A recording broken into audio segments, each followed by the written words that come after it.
खबर में खुशामदीद। मैं हूँ आपका होस्ट सईद काजी, मेरे साथ हैं मेरे को होस्ट मियाँ शाहिद साहब। कुछ खबरें, कुछ रन डाउन और फिर बात करते हैं। मेहमान भी हमारे साथ होंगे। बानी पीटीआई अब इदारों पर तनकीद नहीं करेंगे और कल तक जो वो कह रहे थे कि जी हम लिख कर नहीं देंगे अपने मुतालबात, उस पर भी सुना है कि उन्होंने कहा है कि भाई इनको शायद खबर ये आ रही है कि वो कोई मौका नहीं देना चाहते और गवर्नमेंट मुबैना तौर पर जो है इससे गुरेज पा है। इस सवाल ये उठेगा और मैं मियाँ साहब से पूछूंगा क्या एस्टैब्लिशमेंट और गवर्नमेंट मुज़ाकरात के हवाले से एक ही पेज पर है। इसके साथ साथ बात करेंगे कि वज़ीर आज़म ने भी मुज़ाकरात के लिए सिग्नल दिया है कि मईशत के लिए इकट्ठे होने को तैयार है। यूँ लगता है कि ये दबाव में कम करना पड़ेगा इनको और बात करनी पड़ेगी।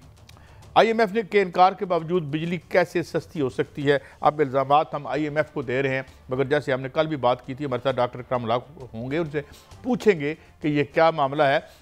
IMF को हम उसे तरले भी करते हैं और इल्ज़ाम भी उसे देते हैं, तो ये क्या सिलसिला दुरुस्त है। ग्रेटर अमेरिका के मनसूबे पर अजीब व गरीब बयान दो तीन ट्रंप ने दिए हैं। उसने एक ग्रीनलैंड, एक बहुत बड़ा मुल्क है जो कॉलोनी है डेनमार्क की, उसको अनेक्स करने की बात कर रहा है और उसने यहाँ तक कह दिया है कि मैं फ़ौज भेज दूंगा। और साथ उसने जो एक बड़ी जो वो है पाथवे जहाँ से तकरीबन 40% ट्रेड होता है, उसके बारे में उसने कहा है।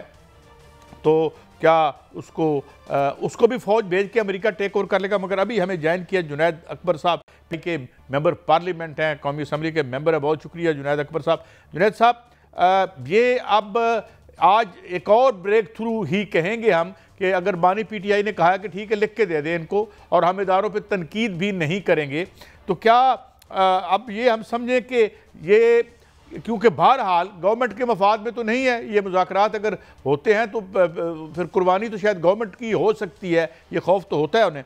तो क्या अब ये जो स्ट्रेटजी है इसका मतलब ये है कि आप कोई मौका नहीं देना चाहते गवर्नमेंट को कि मुज़ाकरात से भागे, और क्या क्यों आपके लोग कह रहे हैं कि खान साहब बाहर आएँ, जिस आज जाएंगे हामिद रजा साहब जिस तरह कह रहे हैं मुज़ाकरात हों या ना हो। जनाब जुनैद अकबर साहब।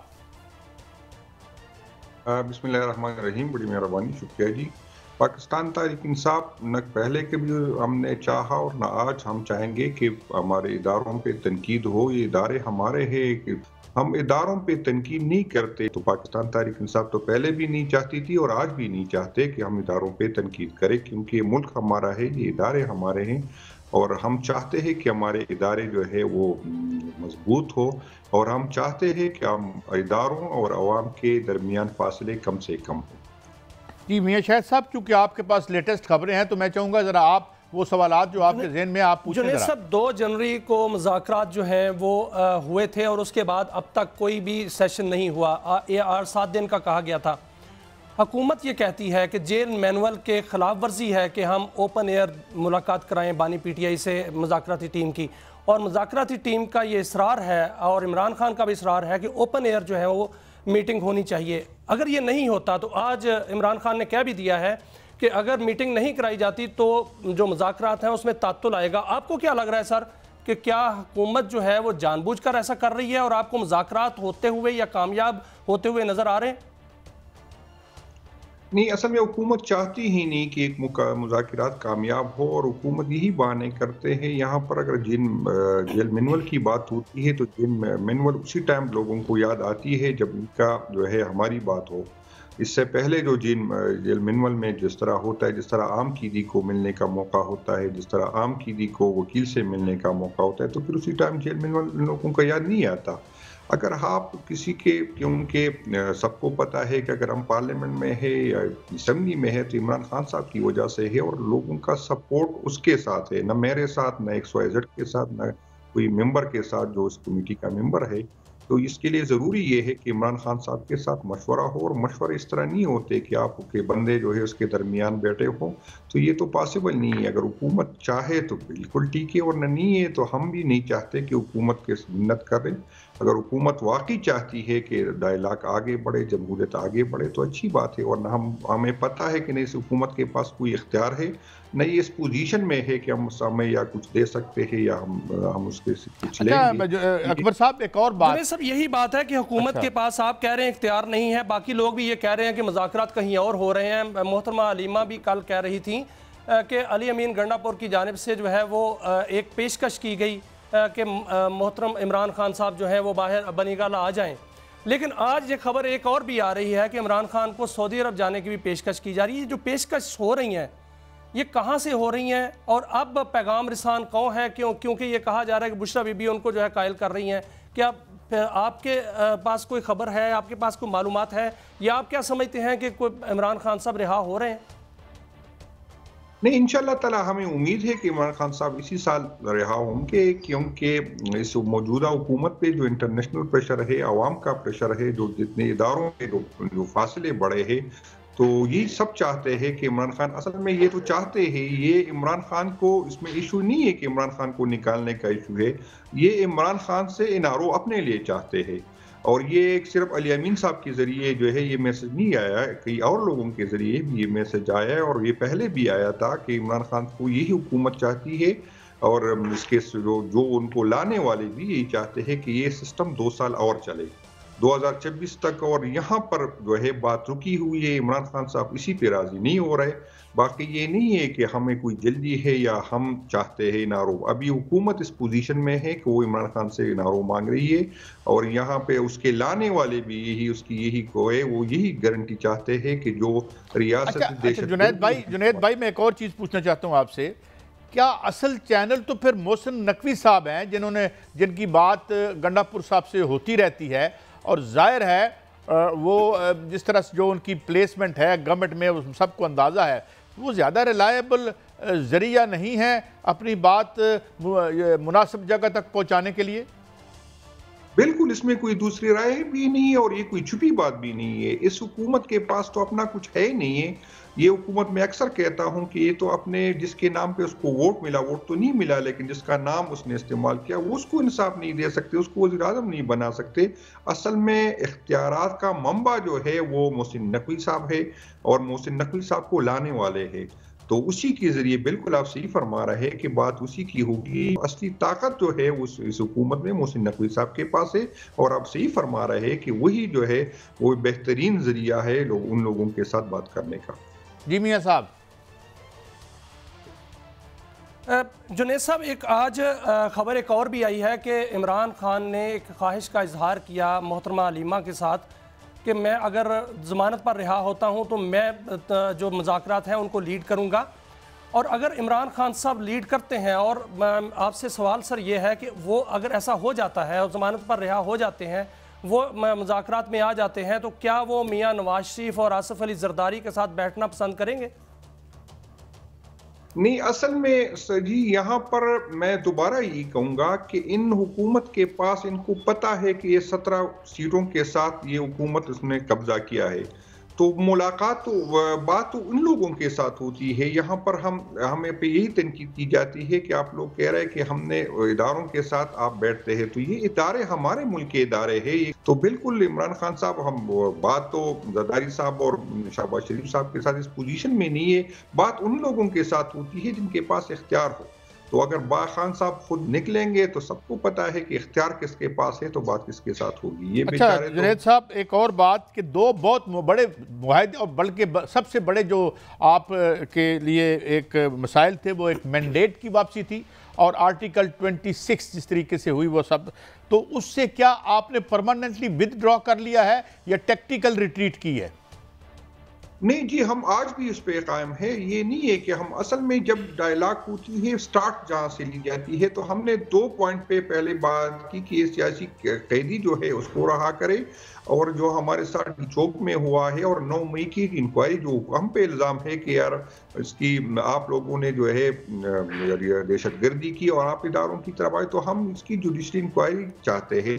तो ये नहीं है कि इसके बाद जब डायलॉग आगे बढ़ेंगे तो यही पॉइंट, और हमें यही बताया जा रहा है कि जब, क्योंकि यहाँ पर तो लोगों ने स्टे ली है, अगर ये अदालतें बाइख्तियार हो, अदालतें जो इस पे प्रेशर नहीं हो ना हो, तो ये तो लोग फारिग हो जाएंगे, तो इसमें तो कोई दूसरी राय नहीं है। 5,000 10,000 वोट लेके यहाँ पर असम्बली में बैठे हैं, तो जैसे ही इदारों पे प्रेशर कम होगा इंशाअल्लाह ताला ये लोग फारिग हो जाएंगे। जुनैद साहब, आपने फरमाया अभी थोड़ी देर पहले कि मुज़ाकरात जो हैं उनसे होने चाहिए जो मुज़ाकरात के इख्तियार रखते हैं, यानी इस्टेब्लिशमेंट। तो मोहसिन नकवी साहब, क्या मुज़ाकरात में आप ये भी PTI जो है वो करेगी मुतालबा कि मोहसिन नकवी साहब मुज़ाकरात में बैठें, और उनको बैठना चाहिए। और आज ख्वाजा आसिफ साहब ने ब्रिटिश हाई कमिश्नर से मुलाकात की है, कि आप समझते हैं कि वहाँ से भी कोई दबाव है बानी पीटीआई को रिहा करने का? नहीं, सिर्फ ब्रिटिश से नहीं ना, अमरीका से सिर्फ है, यूरोपियन यूनियन से भी है, अभी तो अरब मुल्कों की तरफ से है कि ये जो आप जो कर रहे हैं इसी नहीं कर रहे, तो प्रेशर तो है सब पे, इस पे प्रेशर है, इसलिए तो ये लोग बैठे हुए हैं मुज़ाकरात करने की जो है इसकी ख्वाहिश है हमारी। ये नहीं कि हम पॉलिटिकल लोग हैं, हम बैठना चाहते हैं, और पॉलिटिकल लोग को डायलॉग, सियासत नाम ही डायलॉग का है, तो उसमें कोई गलत बात नहीं है अगर पॉलिटिकल लोग आपस में बैठे। लेकिन मसला ये है कि अगर बैठेंगे भी तो इसके पास इख्तियार नहीं है। इख्तियार जिन लोगों के पास है वो उसको ये तो मैसेंजर का काम करते हैं, जो कमेटी हुकूमत की तरफ से बनी है, तो वो यहाँ से मैसेज लेके उन लोगों को पहुँचाते हैं और वहाँ से इजाज़त लेके फिर आगे बढ़ेगी। तो ये नहीं है कि इसके पास कोई इख्तियार है, वो तो हमें पहले दिन से पता है, लेकिन चूंकि डायलॉग इसके ज़रिए हो रही है और इदारों की तरफ से यही है कि आप पॉलिटिकल लोकल आपस में बैठे, लेकिन इसमें सबको पता है कि इन लोगों के पास जो हमारे साथ बैठते हैं, अब जो बिल्कुल पोजीशन भी उनकी है, हुकूमत भी इनकी है, लेकिन इख्तियार सर जो बाइख्तियार मोहसिन नकवी साहब हैं, क्या उनको मुज़ाकरात में बैठना चाहिए? आप ये भी मुतालबा आएगा? नहीं, हमारी तरफ से तो ये नहीं है कि कौन कौन, ये तो उन लोगों को उसकी मर्जी है, जिसको बिठा दे, जिसके जरिए कर ले।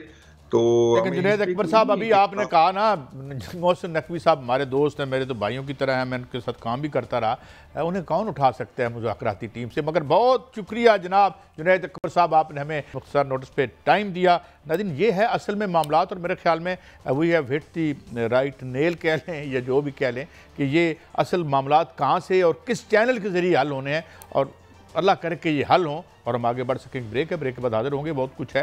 वज़ीर-ए-आज़म ने भी मुज़ाकरात के लिए ग्रीन सिग्नल दे दिया है, तो क्या अभी दिया है? इससे पहले नहीं दिया था। पहले मुलाकातें जो रस्मी हो रही थी, और फिर IMF के हवाले से भी बात करेंगे, क्योंकि वो अब ज़ाहिर है हमारे हुक्मरानों में से है, कहेंगे तो अच्छा तो नहीं लगता। एक ब्रेक के बाद हाजिर होते हैं।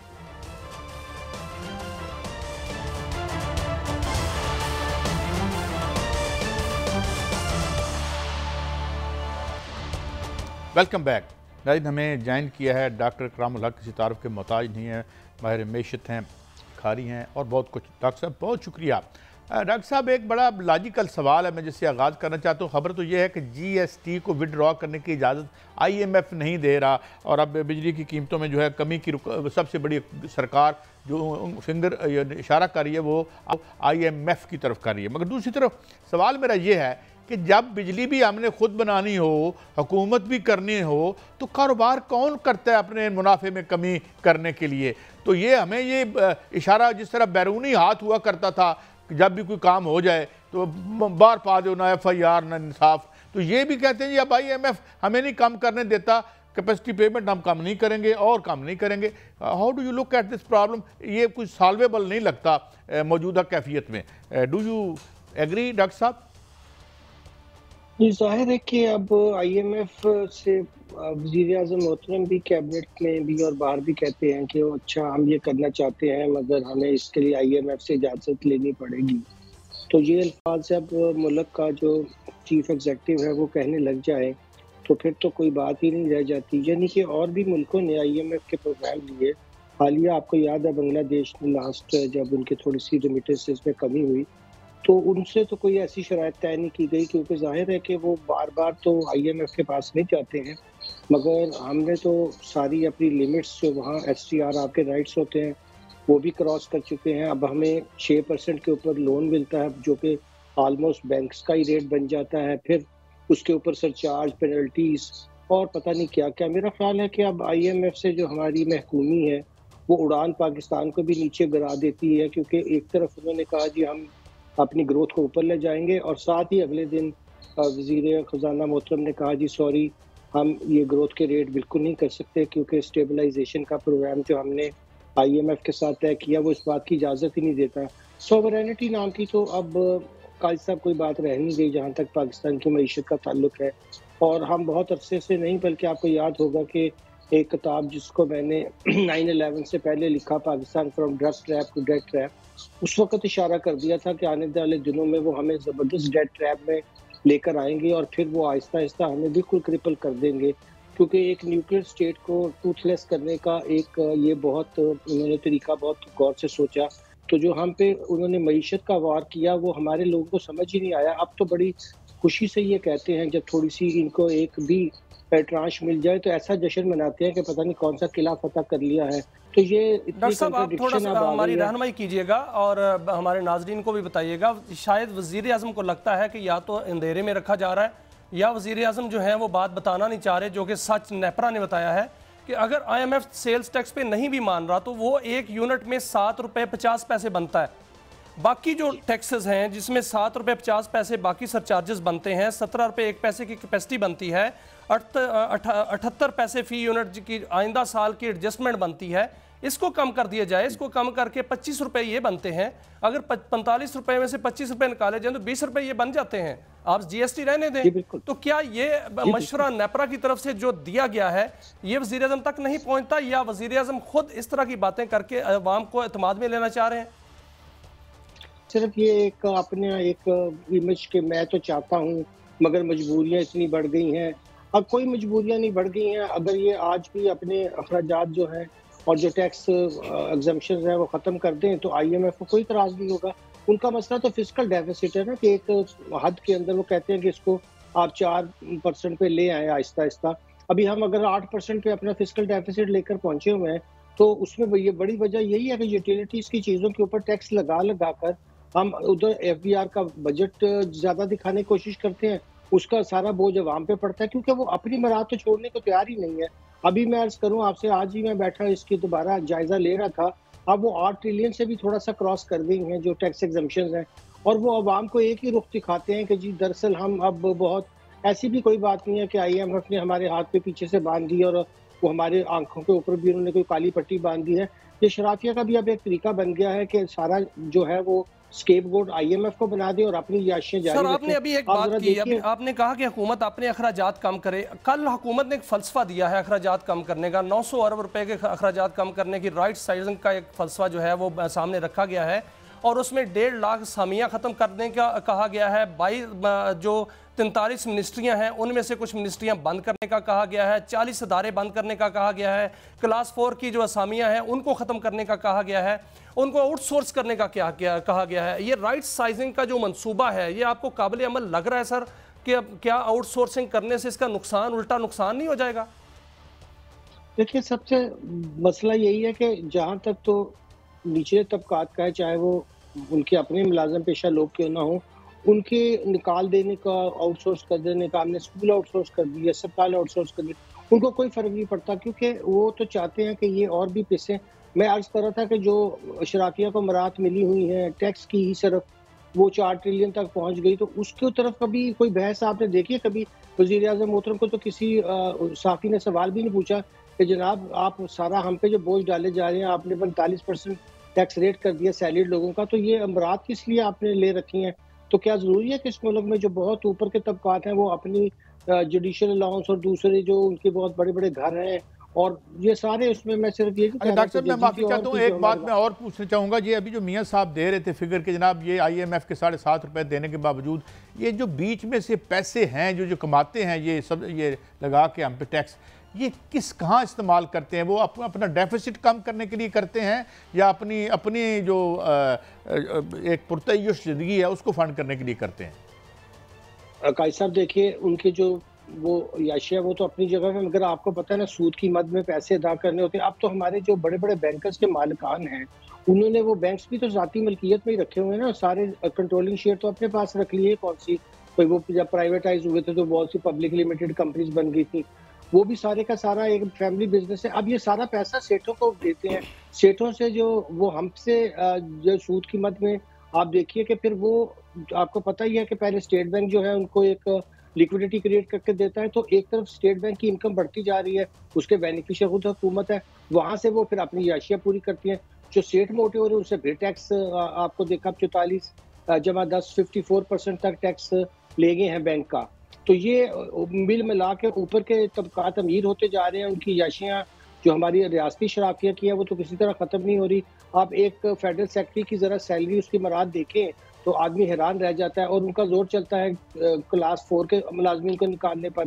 तो भाई राइट साइजिंग करनी तो ऊपर जो आपने ये वहाँ जो ब्यूरोक्रेसी की जो 22वें ग्रेड 21वें ग्रेड करते कुछ नहीं है, सारा दिन आकर आवाम की ज़िंदगी को बस वो और मुश्किल बनाना, गलत पॉलिसियाँ बनाना। डॉक्टर साहब, अब ये पॉलिसियाँ हुकूमत पार्लियामेंट में बननी मईशत के चाहिए। इशारे मुस्बत बताने में जो है वो कलाबे मिलाती है। वो कहती है कि मईशत के इशारे जो है वो मुस्बत हो चुके हैं, लेकिन एक चीज़ देखने में आई है कि डॉलर जो है वो सस्ता नहीं हो पा रहा, डॉलर महंगा हो रहा है। हुकूमत खुद डॉलर खरीद रही है, स्टेट बैंक डॉलर खरीद रहा है। क्या उसको मार्केट फोर्सेस के हवाले नहीं कर देना चाहिए, ताकि मार्केट फोर्सेस कहती हैं कि डॉलर की असल कीमत ये नहीं है, असल कीमत 211 है, और अभी जो है वो डॉलर आज भी महंगा हो गया, और जब स्टेट बैंक खुद खरीद कर जो है वो डॉलर खरीदेगा तो फिर डॉलर तो महंगा नजर आएगा, डॉलर हालांकि सस्ता नहीं है सर।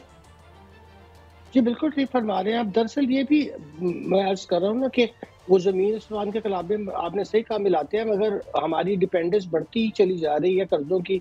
अभी आज ये जो 2 बिलियन उनका, अच्छा चले आप और साल के लिए रख लें, तो कितनी खुशी का इजहार किया जा रहा है। उड़ान पाकिस्तान की आज फिगर्स देखते हुए मैं हैरान हुआ कि उसमें 90% ये है कि हमें बाहर से कर्जे मिलेंगे और हम उसकी वजह से उड़ान करेंगे। यानी अब सोच ही ये बन गई है कि हमने सेल्फ रिलायंस नहीं करनी, अपने रिसोर्सेज नहीं बनाने हैं, अपने को एक्सपोर्ट यहाँ से कुछ नहीं करना है, बस कर्जे लेके अब ग्रोथ दिखानी है।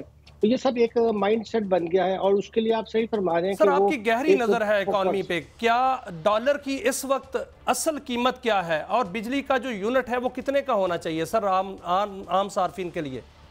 देखिए, हम अगर अपने आप को अपने इर्द गिर्द के ममालिक के साथ कंपेयर करें तो वहाँ आपको पता है कि कहीं कहीं भी डॉलर 85 चलिए आप 90 लगा रहे हैं, 100 का भी मैं कहता हूँ लगा लीजिए। उनकी करेंसियों के लिहाज से और अपनी आप पैरिटी देखें तो हम कहाँ पे हैं। आफ्टर ऑल मैं कंपेरेबल कंट्रीज का भी निकालूं तो पाकिस्तान का तो बहुत ही हमने ऊपर रखा हुआ है। ये चंद एक्सपोर्ट वाले जो लोग रह गए हैं, अब उनको खुश करने के लिए कभी इनको आप सस्ता फाइनेंस दे देते हैं, कभी डॉलर की कीमत ज़्यादा रखते हैं ताकि उनकी याशी होती रहे, और वो हमें ब्लैकमेल करते हैं क्योंकि हमने एक्सपोर्ट में डिवर्सिफिकेशन की नहीं। अभी भी हम टेक्सटाइल में रो रहे हैं, जब दुनिया में टेक्सटाइल बिल्कुल बेमानी हो चुकी है। लोग अब नॉलेज इकोनॉमी की बातें करते हैं, आईटी की बातें करते हैं, इनोवेशंस की बातें करते हैं, नई नई ऐप्स, नए नए आपने देखा स्टार्टअप बन रहे हैं दुनिया में। हम कहाँ हैं स्टार्टअप में? कहीं भी। तो ये हमें इन्हीं चीज़ों पे लगाए रखते हैं, और वो ऊपर एक खास किस्म का तबका जो है इनके साथ मिला हुआ है, इनकी अपनी भी कहीं मिले हैं। सर, 9 तो बिलियन डॉलर स्टेट बैंक ने खरीदे हैं। अगर यही डॉलर जो है वो मार्केट में हो तो डॉलर तो सस्ता हो, डॉलर तो वाकईतन 211 का हो। हुकूमत ने जब खुद खरीद लिया है तो डॉलर महंगा हो गया है। तो क्या आप समझते हैं कि डॉलर जो है वो सस्ता हो सकता है और इतने का हो सकता है, जो 211 का, जो कि तोला एसोसिएट भी कहते हैं कि 211 का है, अगर हुकूमत खुद डॉलर खरीदना बंद कर दे तो? जी, मगर वो देखिए जिन्होंने खुद डॉलर्स के ऊपर गेम करनी है, जैसे स्टॉक मार्केट में रोज सट्टाबाजी करनी है, इसी तरह डॉलर का भी कंट्रोल रखना है, सारे ज़खायर अपने पास रखने हैं, सप्लाई होने देनी, और ये कहते रहना है कि जी पाकिस्तान। अच्छा डॉक्टर साहब, मैं एक और तरफ आता हूँ। एक दो बातें आपसे मैंने पूछनी है। एक तो मुझे ये बता दीजिएगा कि आप ये कह रहे हैं कि उड़ान पाकिस्तान की जो प्रोजेक्शन है वो 90% कर्जे पे है, एंड सेकेंडली दूसरा सवाल इसके साथ, वो कह रहे हैं हमारे टैक्स का निज़ाम कारोबार में रुकावट है, मगर IMF की शराइत पूरी करनी है। ये जो हमारे टैक्स का निज़ाम है, मेरी आखिरी इतला तक उसे नेपाल तो नहीं चला रहा, हम चला रहे हैं। आप भी टैक्स ऑफिसर रहे हैं, गो आपने जल्दी सर्विस छोड़ दी। तो इन दोनों सवालों का जरा बता दीजिएगा कि 90% है ये उड़ान, और ये टैक्स मैंने ठीक करना है या PM साहब ने? जी, ये इस फ्राइडे को आर्टिकल में आप देख लीजिएगा, उसका आर्टिकल का उन्वान है उड़ान पाकिस्तान विद डेट विंग्स। तो वो उसमें सारे दादोशुमार आपको मिल जाएंगे कि हमने बड़ी अरकरेजी करके निकाला है कि वो कैसे सारा कि सारे उसके पर ही सारे के सारे जो कर्जे से बने हुए हैं। तो उसका क्या बनेगा उस उड़ान का, आप बेहतर समझते हैं। जहाँ तक टैक्स निज़ाम का ताल्लुक है, ये बिल्कुल झूठ बोलते हैं। टैक्स निज़ाम पाकिस्तान का सिर्फ और सिर्फ एंटी पीपल है और एंटी बिजनेस है, और उसमें अपने लिए मरात ही मरात हैं और दूसरों के लिए टैक्स ही टैक्स है। अगर आप इनकी देखिए, कई दफ़ा हम इसके ऊपर डॉक्टर साहब, आपने फरमाया कि जो हमारे हमसाया ममालिक हैं वहाँ पर बिजली बहुत सस्ती है हमसे। क्या पाकिस्तान में कितने के फ़ी यूनिट होना चाहिए? क्या 20 रुपये फ़ी यूनिट होना चाहिए, 25 रुपये तक होना चाहिए? सोलर से जो बिजली पैदा होती है वो तो 19 रुपये 38 पैसे है, तो जो बाकी यूनिट जाता है 45 रुपये पे। तो क्या पाकिस्तान में यूनिट जो है वो बिजली का वो 20 से 25 रुपये तक होना चाहिए? जी बिल्कुल बिल्कुल। देखिए 9 सेंट की अगर दुनिया के अंदर सारे जो हमारे कंपेटिटिव कंट्रीज के अंदर जो एनर्जी के में अंदर टैरिफ है वो यही है जो आपने फरमाया। अब 25 रुपए से ज़्यादा नहीं होना चाहिए, मगर हमारा सारा सिस्टम ही गलत है। कैपेसिटी चार्जेस, ऊपर टैक्सों की भरमार, इनएफिशिएंसीज, मैं अरशद राज से कायद साहब के साथ शायद मेरा ख्याल है कि हम पिछले 20 साल से काम कर रहे हैं और बता रहे हैं कि एनर्जी का असल मसला इन लोगों की जो है वो ये हरकतें हैं, मगर ये वो नहीं बताना चाहते। आफ्टर ऑल देखिए बांग्लादेश ने अब 50 वहाँ बड़ा क्रिटिकल अपहीवल भी हुआ है, मगर 57 बिलियन की सिर्फ गारमेंट्स की सेल है, क्योंकि वहाँ जो इंडस्ट्री को एनर्जी मिलती है वो बड़ी कंपेटिटिव रेट के ऊपर 9 सेंट के ऊपर मिलती है। हम क्या कर रहे हैं, क्रॉस सब्सिडीज कर रहे हैं, नीचे बड़ा अपने वोट बनाने के लिए कहते हैं जी गरीब लोगों को हमने जो है वो सस्ती बिजली दे दी और उसको शिफ्ट कर दिया दूसरों पे। भाई आप ऐसा करें कि अच्छा बिजली डॉक्टर साहब, अगर मैं ये आखिरी सवाल चाहूँगा, अब एक बात तो बड़ी दिलचस्प है। मैं अभी देख रहा था कि यहाँ हमारे हमसाए में मैंने 4 रुपये का यूनिट देखा, 400 यूनिट तक, और मैक्सिमम जो यूनिट है वो उनके 11 रुपये पर था। बहरहाल उनकी करेंसी है, तो यहाँ भी इट मीन इफ यहाँ से चंद किलोमीटर दूर ये पॉसिबल है, तो यहाँ भी पॉसिबल हो सकता है। जी बिल्कुल हो सकता है कायद साहब। मैं फिर कहता हूँ अगर आप यहाँ आज की अगर आप वाकई मानते हैं कि जी फ्री मार्केट्स की बात है, तो अगर इंडिया से आप गाड़ियां मंगवा लें, वहाँ की फिर बिजली भी उनकी ले लें, फिर लड़ाई करने की क्या जरूरत है। अगर वो अपनी गाड़ी आपसे बेहतरीन क्वालिटीज की 1/3 रेट पे बेच रहे हैं, दुनिया में एक्सपोर्ट भी आप कंपेटिटिव होंगे तो एक्सपोर्ट करेंगे ना। मगर हमारे अंदर का जो खास तबका है बुर्जवाजी है, ये तो नेशनलिस्ट भी नहीं है, ये कंफर्ट और बुर्जवाजी का प्रॉब्लम यह है कि वहां तो उन्होंने चलिए 500 यूनिट तक जो है वो बिजली सस्ती हो सकती है या नहीं हो सकती, मुख्तसर जवाब दे दीजिएगा सर, ताकि हमारे नाज़रीन। जी बिल्कुल हो सकती है मेरे साहब, बिल्कुल हो सकती है। अगर हमारा ये मिक्स ठीक हो जिसमें हम सोलर और उसको हाइडल को इस्तेमाल करें, तो हम बिल्कुल इस रेट के ऊपर बिजली दे सकते हैं। डॉक्टर साहब, आप ये कह रहे हैं जो मैं आज की जो पंच लाइन है जो I have borrowed from your article, fourth coming article, कि ये जो है कर्जे की उड़ान पाकिस्तान ना करें।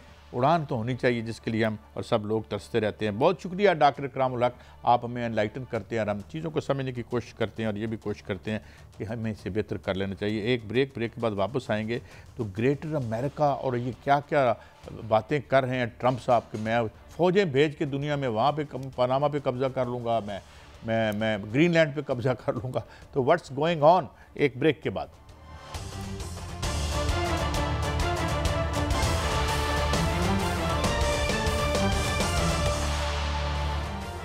वेलकम बैक नाज़रीन। हमें मुमताज़ दफ़ाई तजिया नगार जनाब ब्रिगेडियर रिटायर्ड वकार हसन खान साहब ने ज्वाइन किया, बहुत शुक्रिया ब्रिगेडियर साहब। 2 इश्यूज़ पे आज हम बात करेंगे। एक तो पहले चूँकि हमसाया हमारे लिए ज़्यादा वाइटल है उधर का अमन, और उसके लिए हमने बड़ी हैवी प्राइस पे की है, और अब फिर हमें लग रहा है कि वो साजिशों का गढ़ बनता चला जा रहा है और ग्रेट गेम जैसे हमने कल भी कहा था उधर शिफ्ट हो रही है। तो क्या आज खबर ये भी आई है कि हम कुल्ली तौर पर एक यानी हमारा है अज़्म कि हम वहाँ अंदर जाके जिस तरह हम गए हैं वहाँ पे, तो क्या प्लान्स हो सकते हैं और कैसे we can preempt these conspiracies, जनाब ब्रिगेडियर साहब?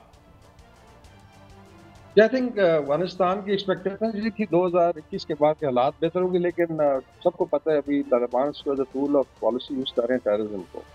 और वाक़ खान की हिस्ट्री बड़ी इंटरेस्टिंग है। आई थिंक बेसिकली तो ये कैप्टन डोरन था जिसके नाम पे डोरन लाइन भी है, और अमीर ऑफ अफगानिस्तान के दरमियान एक अरेंजमेंट था, और इसमें मेनली एक बफर रखा गया था रशियन एम्पायर के दरमियान और ब्रिटिश एम्पायर के दरमियान।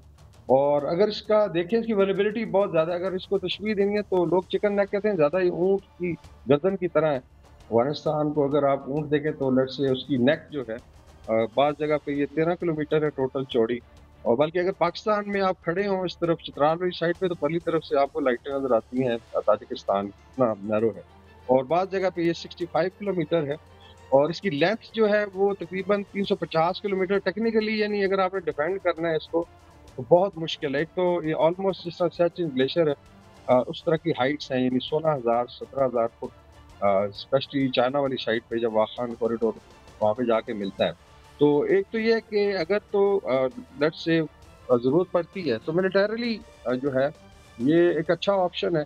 इसमें एक तो अंडरस्टैंडिंग अगर हो ताजिकिस्तान के साथ, और फिर ये एरिया जो आप डेवलप कर सकते हैं ताजिकिस्तान पाकिस्तान और चाइना मिल के, और दूसरा सेंट्रल एशिया का आपका एक रूट भी खुल सकता है।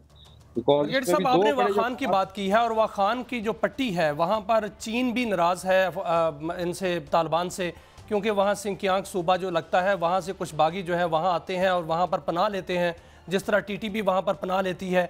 इसी तरह आज ईरान की जानिब से भी बयान आ गया कि जो तालिबान रजीम है ये पूरे खित्ते के लिए ख़तरनाक है और पाकिस्तान जो है वो भी दहशतगर्दी का शिकार है। ताजिकिस्तान जो है वो उसको भी वाखान की जानिब से वहाँ से ख़तरा है। तो क्या आप देख सकते हैं कि कह सकते हैं हम कि आइंदा आने वाले दिनों में तालिबान जो है उनके गिर्द घेरा तंग हो रहा है और तमाम ममालिक जो हैं वो दहशतगर्दी से तंग आकर वाखान की पट्टी पर भी कंट्रोल हासिल कर सकते हैं, चाइना जो ख़ास तौर पे या ताजिकिस्तान या तालिबान जो है उनको या तो समझा सकते हैं या फिर ये ख़त्म होती हुई नज़र आ रही है तालिबान रजीम? सर आपको मेरे ख्याल में प्रेशर बहुत ज़्यादा है। अभी जो खबर आपको दे दें कि एक बहुत बड़ा टेररिस्ट है आईसिस का, जो ISKP को एक्चुअली हेड कर रहा है, तो तखार में बैठा है जो बेसिकली नज़दीक है ताजिकिस्तान के, और प्लान ये है कि यहाँ से भी आईसिस के अटैक शुरू होंगे ताजिकिस्तान और सेंट्रल एशिया में।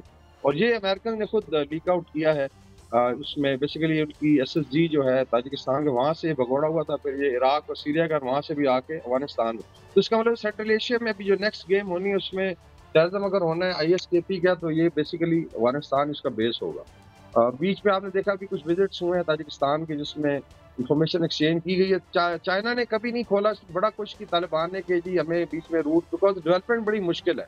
ये अगर आप देखें जहाँ से वैली शुरू होती है तकरीबन ये आप कह लें कि कोई 9000 फुट से शुरू होती है, वो भी इटसेल्फ बहुत बड़ी हाइट है अगर इस्तकाशम से आप चलें, और चाइना के बॉर्डर तक फिर ये 16000 फुट पे चली जाती है। और दोनों तरफ जो है पाकिस्तान रोड आप कह लें, ताजिकिस्तान वाली साइड पे पामीर माउंटेन्स हैं और एक छोटी सी वैली है, और उसमें भी दरिया के पल्ली तरफ जो बेसिकली पामीर रिवर है ताजिकिस्तान का बॉर्डर है। तो इसको एक्चुअली डिफेंड करना बड़ा मुश्किल है। मेरे ख्याल में अगर ये इसी तरीके से पूरा रीजन इसका इजहार कर चुका है, रीजन जो सितंबर के एंड पे UNGA के जो लेट्स से एक फॉर्मेट था, फिर मॉस्को फॉर्मेट में central Asian republics, Pakistan, China, Iran और रशिया क्लियरली वार्निंग दे चुके हैं कि टेररिज्म की फैक्ट्रियां आप बंद करें। लेकिन अगर ये समझ अभी फिर एक और खबर आपने देखी होगी, चलते हम तो बड़े अच्छे से कह रहे हैं कि इसमें ऑलरेडी अमेरिका जो 17 से 20 अरब डॉलर दे चुका है इनको 2021 के बाद, तो वो किधर जा रहा है पैसा, क्या वो डेवलपमेंट भी हो रहा है? खवातीन को तो उन्होंने बंद किया हुआ है और बाकी मोस्ट प्रॉब्ली वो टेररिस्ट ऑर्गेनाइजेशन भी जो इसको इस्तेमाल कर रही है। सर यही बात है कि अफगानिस्तान की जानिब से पाकिस्तान पर दरअंदाजी भी की जाती है और दहशतगर्दी भी की जाती है। क्या अब रियासत ने यह फैसला कर लिया है कि अगर दहशतगर्दों को मुकम्मल तौर पर वहाँ से नेस्तो नाबूद करना है, अगर ये वहाँ से दहशत दारंदाजी होती है तो फिर ड्रोन हमले भी होंगे, फिर एयर स्ट्राइक भी होगी और वहाँ घुस के मारेंगे?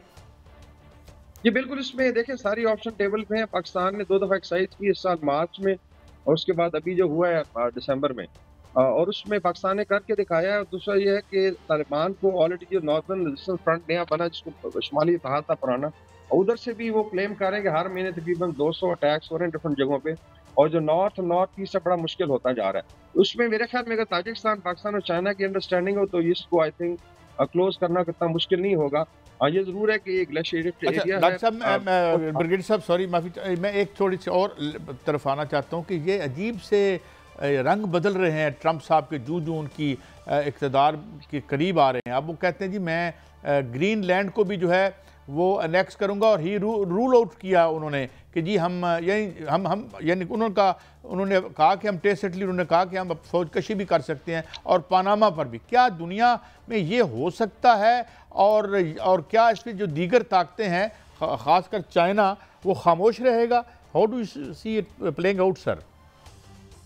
इसमें एक इंटरेस्टिंग चीज़ आपको बता दूं कि ये वर्ल्ड वॉर 2 में अमेरिका ने ग्रीनलैंड पे पहले भी कब्जा किया था, क्योंकि ये बेसिकली डेनमार्क की कॉलोनी थी और अभी भी उसके किंग के अंडर आती है, किंग फ्रेडरिक है, और उसको अभी जाके आप कह लें उसको एक काउंटी का या कह लें एरिया का दर्जा दिया। पहले तो ये आपके सेल्फ गवर्निंग था। ये डैन जब शुरू में थी डेमोग्राफिकली स्ट्रॉन्ग कौम थी, उन्होंने कब्जा किया, और ये इसका 22 लाख स्क्वायर किलोमीटर इलाका है, जो ऑलमोस्ट मेरे ख्याल में पाकिस्तान से 3 गुना है ज़्यादा। अच्छा, आबादी इसकी टोटल 58,000 है, समझ ले मेरा काला शाह काकू से भी कम है। तो इसका मतलब ये हुआ कि ये टोटली स्पार्सली पॉपुलेटेड है। और वर्ल्ड वॉर 2 में जब डेनमार्क पे कब्जा किया जर्मनी ने, तो फिर अमेरिका ने ग्रीनलैंड पे कब्जा किया था और फिर 2 साल रहा, वहाँ से इनका गवर्नर ऑपरेट करता था।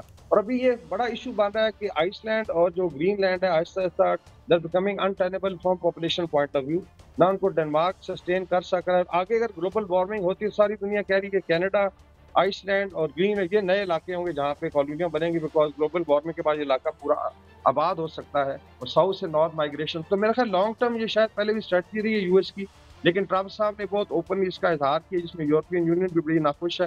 बिकॉज टेक्निकली अगर डेनमार्क यूरोपियन यूनियन का हिस्सा है तो फिर ग्रीनलैंड भी उसका हिस्सा बनता है।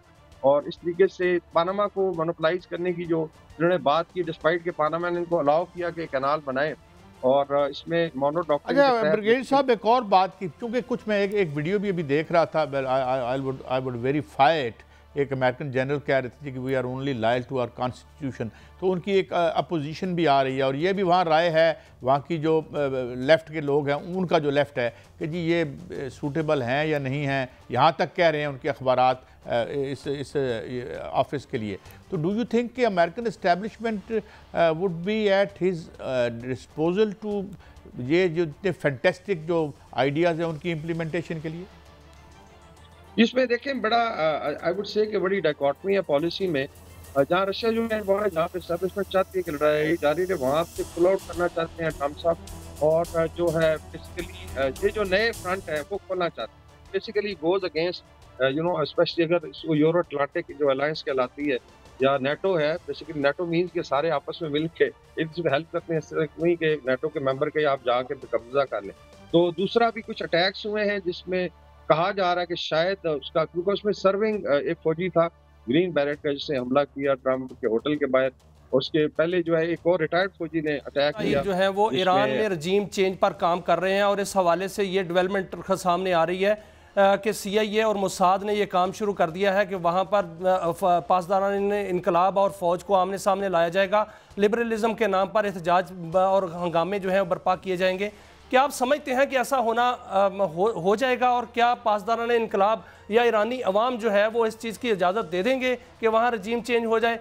क्योंकि ये खबर तो ये आ रही है कि रवां साल ही ये होने जा रहा है, जिसमें पहले भी बड़ी एफर्ट्स हुई हैं। पिछले 10 साल से ईरान प्रोटेस्ट आप सोशल मीडिया पर देख लें, स्पेशली जो मुजाहिदीन खल्क है या मैक है उसको एक्टिवेट किया जाता है, और किसी न किसी तरीके से लिबरल जो तबका, स्पेशली बाहर जो ईरानी डायस्पोरा बहुत ज़्यादा खिलाफ है गवर्नमेंट के, इन्होंने कर दिया है। तो मेरे ख्याल में इस पे अटेम्प्ट तो होगी, लेकिन जितने फ्रंट आई थिंक ट्रम्प साहब खोलना चाहते हैं, ये आई थिंक पहले तो एक बहुत बड़ी लड़ाई होगी विद इन US जो है, जिसमें जो ट्रम्पस्टर्स हैं या आप कह लें मैगा है, जो अभी इंडियंस के ऊपर शुरू कर दिए हमले के लिए, यहाँ से आप निकलें। तो एक मेरे ख्याल में जो 20 जनवरी के बाद एक बड़ा इंटरेस्टिंग कॉन्टेस्ट नजर आएगा विद इन US, जिसमें it is always a great pleasure to have you. बहुत शुक्रिया नाज़रीन। ये 2025 है और मैं कल देख रहा था एक क्रॉनिकल में 1929 में एक बहुत बड़ा अजाब आया था दुनिया पर, तो मैशत के हवाले से। तो क्या यही उसी तरफ फिर एक सेंचुरी के बाद ये पहिया दोबारा घूम कर उधर जा रहा है? प्रोग्राम का वक्त खत्म हुआ, कल फिर हाजिर होंगे। इजाज़त दें, अल्लाह हाफ़िज़।